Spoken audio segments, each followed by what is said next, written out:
25 अप्रैल 2015 नेपाल की राजधानी काठमांडू, हिमालय की ऊंची चोटियों के बीच बसा एक प्राचीन शहर, जहां हर सुबह मंदिरों की घंटियों और लोगों की चहल पहल से दिन की शुरुआत होती थी। उस दिन भी कुछ अलग नहीं था। शनिवार होने की वजह से बाजारों में अच्छी खासी भीड़ थी। पर्यटक काठमांडू दरबार स्क्वायर की सदियों पुरानी इमारतों की तस्वीरें ले रहे थे। पशुपतिनाथ मंदिर में श्रद्धालु दर्शन कर रहे थे। बच्चे अपने घरों के बाहर खेल रहे थे। दुकानदार रोज की तरह अपनी दुकानें खोल रहे थे।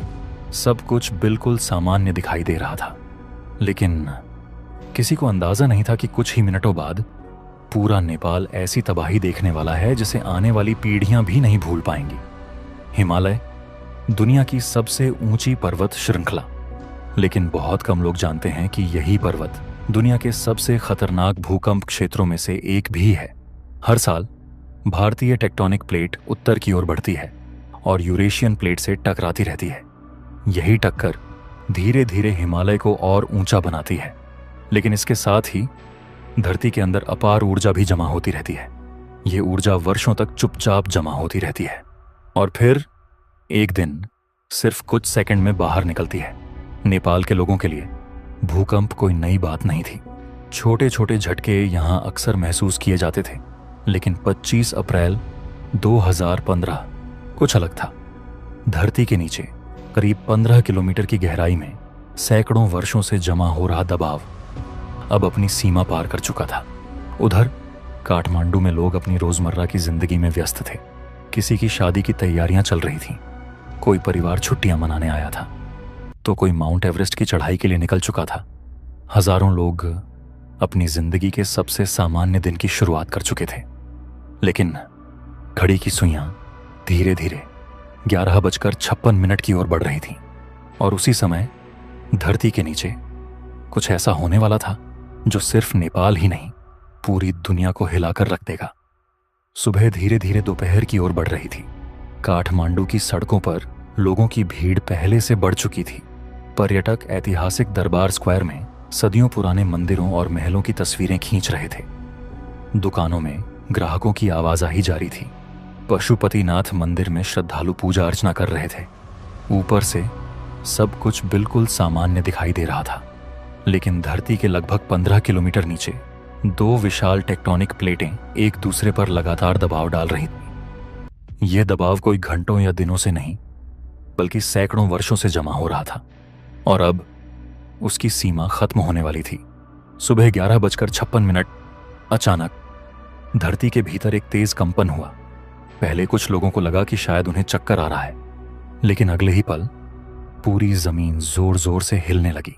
इमारतों की खिड़कियां कांपने लगीं, बिजली के खंभे झूलने लगे, सड़कों पर खड़ी गाड़ियां अपने आप हिलने लगीं। कुछ ही सेकंड में लोग अपनी दुकानों, घरों और मंदिरों से बाहर भागने लगे। चारों तरफ अफरा तफरी मच गई।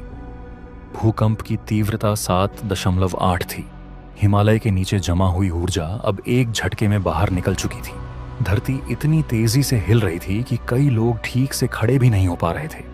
काठमांडू दरबार स्क्वायर, जो नेपाल की ऐतिहासिक पहचान माना जाता था, वहीं लोगों के सामने सदियों पुराने मंदिर एक एक करके गिरने लगे। धूल का विशाल गुब्बार पूरे इलाके में फैल गया। लोग चीखते हुए खुले मैदानों की ओर भाग रहे थे, लेकिन हर किसी को सुरक्षित जगह नहीं मिल सकी। कई इमारतें कुछ ही सेकंड में मलबे में बदल गईं। संकरी गलियों में भगदड़ मच गई। चारों तरफ सिर्फ चीखें, धूल और टूटती इमारतों की आवाजें सुनाई दे रही थी। लेकिन तबाही सिर्फ काठमांडू तक सीमित नहीं थी। भूकंप की लहरें पूरे नेपाल में फैल चुकी थीं। पोखरा, भक्तपुर, ललितपुर, गोरखा, हर जगह धरती कांप रही थी। गांवों में मिट्टी और पत्थर के बने घर देखते ही देखते ढहने लगे। पहाड़ी इलाकों में बड़े बड़े भूस्खलन शुरू हो गए। कई सड़कें पूरी तरह बंद हो गईं। लोगों का एक दूसरे से संपर्क टूटने लगा और इसी बीच हिमालय की सबसे ऊंची चोटी माउंट एवरेस्ट पर भी हालात तेजी से बदल रहे थे। भूकंप के झटकों ने वहां जमी बर्फ को अस्थिर कर दिया था। कुछ ही क्षणों में एक विशाल हिमस्खलन नीचे की ओर बढ़ने लगा। उस समय दुनिया की सबसे ऊंची चोटी पर मौजूद पर्वतारोहियों को बिल्कुल अंदाजा नहीं था कि अगले कुछ मिनटों में उनके सामने भी मौत खड़ी होने वाली है। काठमांडू में भूकंप के तेज झटके धीरे धीरे कम होने लगे थे, लेकिन लोगों की दहशत खत्म नहीं हुई थी। जो लोग किसी तरह इमारतों से बाहर निकल पाए थे, वे खुले मैदानों में खड़े थे। हर कोई अपने परिवार और दोस्तों को फोन लगाने की कोशिश कर रहा था, लेकिन कुछ ही मिनटों में मोबाइल नेटवर्क जवाब देने लगा। संचार व्यवस्था बुरी तरह प्रभावित हो चुकी थी। कई जगह बिजली पूरी तरह बंद हो गई। अब किसी को समझ नहीं आ रहा था कि आखिर नेपाल के बाकी हिस्सों में क्या हुआ है। इसी दौरान हिमालय की सबसे ऊंची चोटी माउंट एवरेस्ट पर भी हालात तेजी से बदल रहे थे। उस समय दर्जनों पर्वतारोही एवरेस्ट के बेस कैंप में मौजूद थे। कुछ लोग शिखर की चढ़ाई की तैयारी कर रहे थे, कुछ अभियान पूरा करके लौटने वाले थे। तभी धरती का कंपन बर्फ से ढके विशाल पहाड़ों तक पहुंच गया। पहाड़ की ऊंची ढलानों पर जमी लाखों टन बर्फ अचानक खिसकने लगी। कुछ ही सेकंड में एक विशाल हिमस्खलन पूरी रफ्तार से नीचे की ओर बढ़ा। सफेद बर्फ का वह गुब्बार इतनी तेजी से आगे बढ़ रहा था कि किसी को संभलने का मौका तक नहीं मिला। बेस कैंप में मौजूद लोगों ने दूर से आती तेज गर्जना सुनी। उन्होंने ऊपर देखा, लेकिन तब तक बहुत देर हो चुकी थी। बर्फ, बर्फीले पत्थर और तेज हवा का विशाल बादल कुछ ही क्षणों में पूरे बेस कैंप पर छा गया। कई टेंट हवा में उड़ गए। ऑक्सीजन सिलेंडर, खाने का सामान और पर्वतारोहियों का उपकरण बर्फ के नीचे दब गया। जो लोग खुले में थे, वे जान बचाने के लिए इधर उधर भागने लगे। कुछ ने चट्टानों के पीछे छिपने की कोशिश की, लेकिन प्रकृति की रफ्तार इंसानों से कहीं ज्यादा तेज थी। कुछ ही मिनटों में एवरेस्ट बेस कैंप दुनिया के सबसे बड़े पर्वतारोहण हादसों में से एक का गवाह बन चुका था।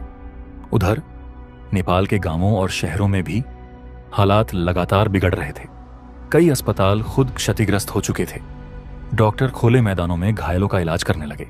स्कूल, मंदिर और सरकारी इमारतें मलबे में बदल चुकी थीं।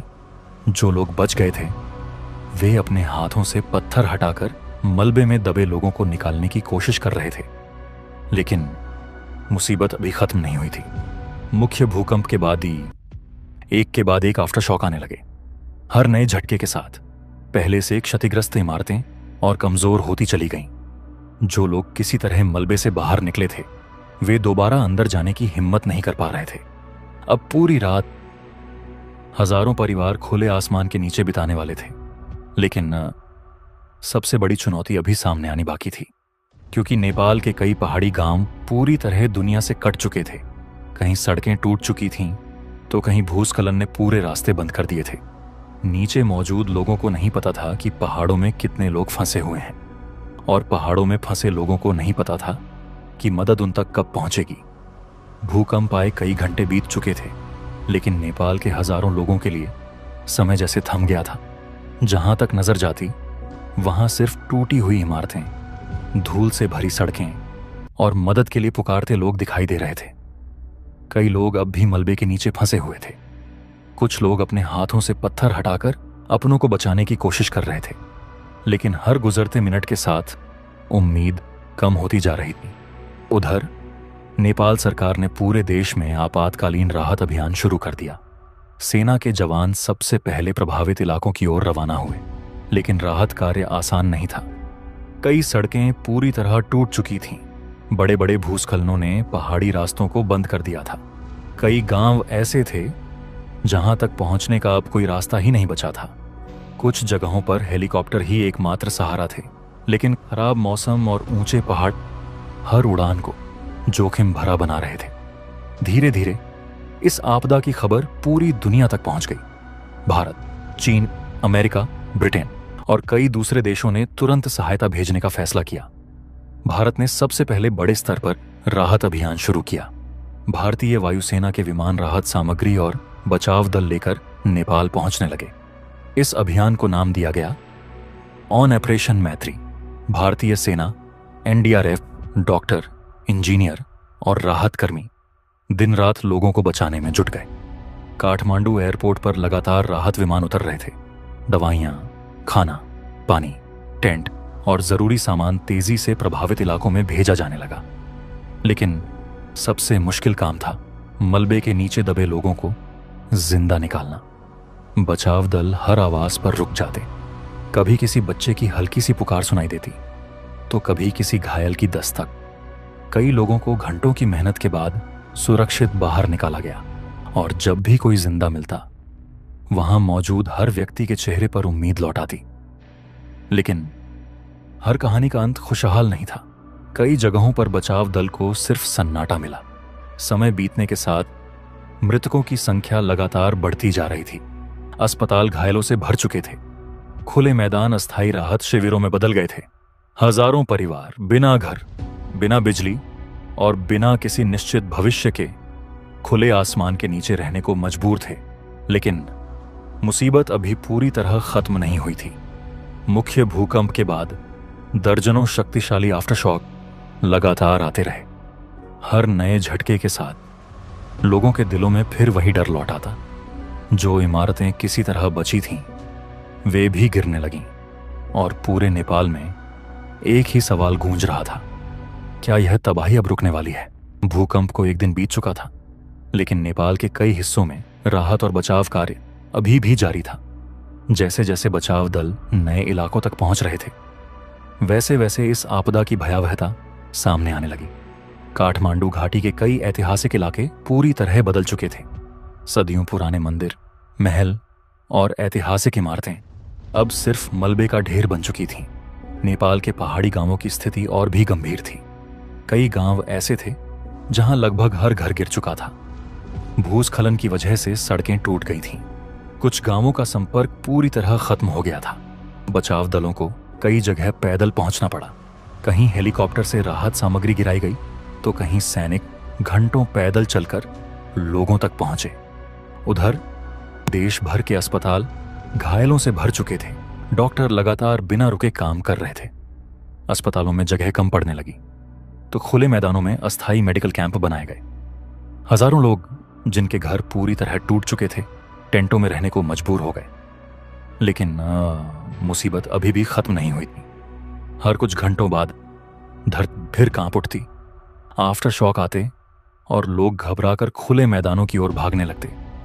अब किसी की हिम्मत नहीं हो रही थी कि वह अपने घर के अंदर वापस जाए। समय बीतने के साथ इस त्रासदी के आंकड़े भी सामने आने लगे।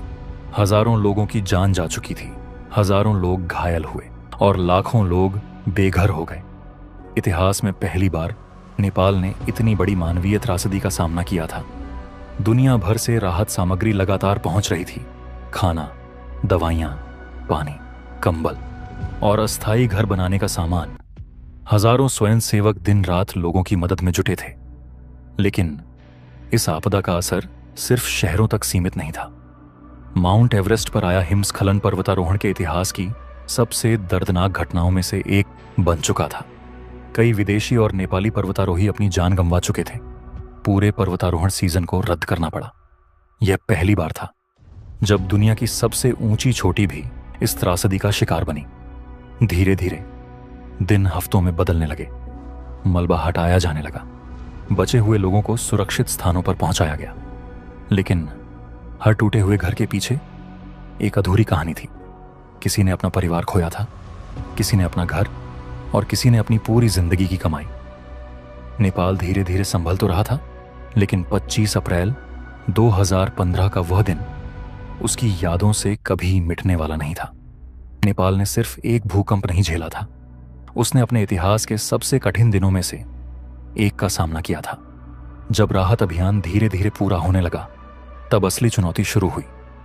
पूरे देश को फिर से खड़ा करना। जहां कभी घर थे, वहां अब सिर्फ मलबा था। जहां स्कूलों में बच्चों की आवाजें गूंजती थीं, वहां सन्नाटा पसरा हुआ था। सदियों पुराने मंदिर, जो नेपाल की पहचान माने जाते थे, गंभीर रूप से क्षतिग्रस्त हो चुके थे। सबसे बड़ा सवाल अब यह नहीं था कि भूकंप कितना बड़ा था, बल्कि यह था कि नेपाल दोबारा कैसे खड़ा होगा। अगले कई महीनों तक हजारों परिवार अस्थायी टेंटों में रहे। देश विदेश से इंजीनियर, डॉक्टर और स्वयंसेवक नेपाल पहुंचे। टूटी हुई सड़कें दोबारा बनाई गईं। गांवों तक पहुंचने के लिए नए रास्ते खोले गए। स्कूलों को अस्थायी इमारतों में शुरू किया गया ताकि बच्चों की पढ़ाई दोबारा शुरू हो सके। धीरे धीरे नेपाल ने अपने ऐतिहासिक मंदिरों और धरोहरों के पुनर्निर्माण का काम भी शुरू किया। काठमांडू दरबार स्क्वायर, जो भूकंप में बुरी तरह क्षतिग्रस्त हुआ था, वहां वर्षों तक मरम्मत का काम चलता रहा। इस त्रासदी ने पूरी दुनिया को एक और सबक दिया। हिमालय जितना सुंदर है उतना ही संवेदनशील भी है। वैज्ञानिकों ने चेतावनी दी कि भारतीय और यूरेशियन टेक्टोनिक प्लेटों की टक्कर आज भी जारी है, यानी भविष्य में भी इस क्षेत्र में बड़े भूकंप आने की संभावना बनी रहेगी। इसीलिए नेपाल और आसपास के देशों ने भूकंप चेतावनी प्रणाली, आपदा प्रबंधन और भूकंप रोधी निर्माण पर पहले से कहीं ज्यादा ध्यान देना शुरू किया।